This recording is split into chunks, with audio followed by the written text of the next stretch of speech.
Hello, I'm Carolyn Kinane. I'm an Associate Director at the Contemplative Sciences Center at the University of Virginia in Charlottesville, Virginia, USA. And I'm sharing with you a series of videos on contemplative course design. If you have not yet already looked at the first 4 videos, I invite you to do that, which introduces some of the concepts that we're working with in these reflective exercises for instructors. So this first reflective exercise is about making a process visible. So rather than offering a series of plug and play activities, what I want to offer are some ways for you to work with your own strengths, goals, and context to develop some contemplative activities and assignments. So in talking about pedagogy, I find that critical thinking and creativity and problem solving or creative expression get a lot of attention. And what doesn't get a lot of attention are the contemplative processes that can precede critical thinking and creativity. So I want to expand the sense of contemplation as a single act and suggest it as a mode of inquiry, a process that develops habits of mind to complement critical and creative thinking and expression. So that is, before critiquing an article or an assumption or a theory, it would be very useful to sit with it on its own terms, give it a generous reading, and consider what I might learn from it. So that is, I can create contemplative space to, as I'm reading an article or engaging in dialogue with a person, to notice non-judgmentally, to look again, to bring generous attention and curiosity to it if that is my intention, and then I can move into critique and analysis and revision. Similar with problem solving in science or engineering, that hyper-focused attention on a problem, rumination, or avoidance can be unproductive when they're not paired with open awareness.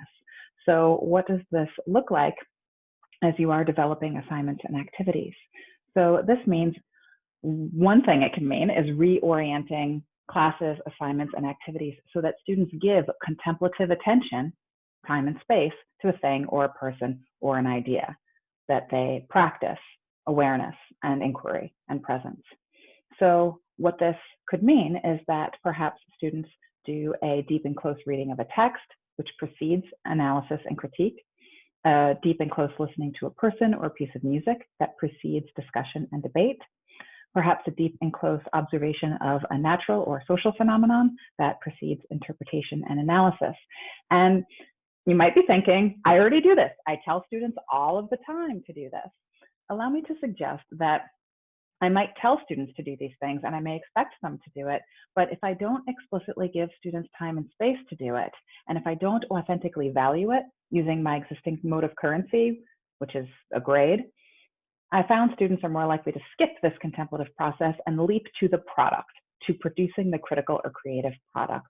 And so I would invite folks, if you're thinking about developing some activities, don't just tell students to do this, to give the contemplative space, to practice the contemplative pause, but to actually give students the time and the space to do it. I would also encourage instructors to assess the process. So make the process of being with and how we are being with our text or our peers visible.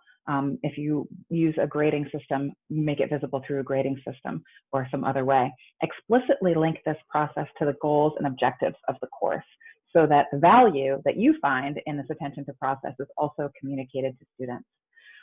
So when I invite students to take a contemplative pause through a practice or an activity or an assignment, it is an invitation for students to develop habits of patience, awareness, humility, generosity, also to work closely with my discipline's material.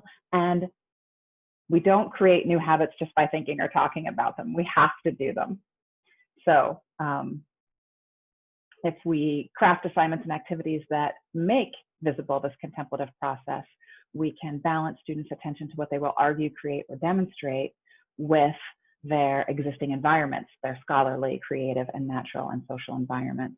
So learning objectives for these kinds of activities might be to develop habits of patience, awareness, humility, generosity, metacognition, choose your own learning objectives, perhaps to learn effective strategies of process, and perhaps to value scholarly context or intellectual community or interconnectivity. So next I'll ask you to pause and reflect.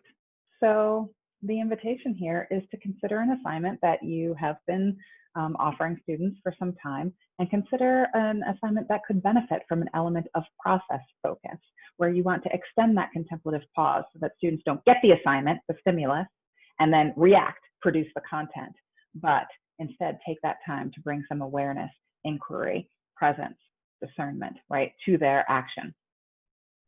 So I'd invite you to pause now or stop this video and take a bit of time to think how you might make visible for your students their how, or how they are with the reading, observing, listening, collaborating that they're doing in the process of producing a paper or a video or whatever the outcome or the product might be. Thanks for taking the time to be so reflective and to learn more about contemplative teaching and learning. And I always invite feedback and comments and questions, and I'm looking forward to learning with you. Thank you.